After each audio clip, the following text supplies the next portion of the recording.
My name's Arissa. I have 2 kids attending Inspire Kids Montessori. What I like most about Inspire Kids Montessori is the heart the school has. You could feel the genuine warmth as soon as you walk in the door.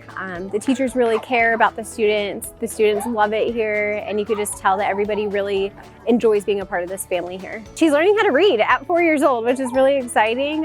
When Miss Teresa, her teacher, came out to tell us she needs to work on her sight words so she could start learning, it was a super exciting day in our house. We were very proud of our daughter and super impressed that a 4-year-old is learning how to read.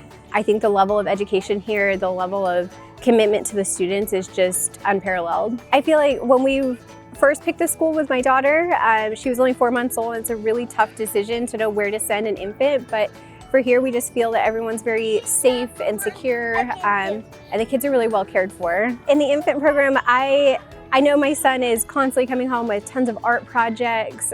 They work on different works in the Montessori program. I know that he likes to stack up blocks, and the pink tower was a big thing for him in the infant room. I remember when we first toured the school that I asked the question, why is it so quiet? For a daycare, you expect it to be noisy and boisterous, and you walk in and the school's pretty quiet. And even in the infant room, it's very under control, and the kids are focused on what they're doing.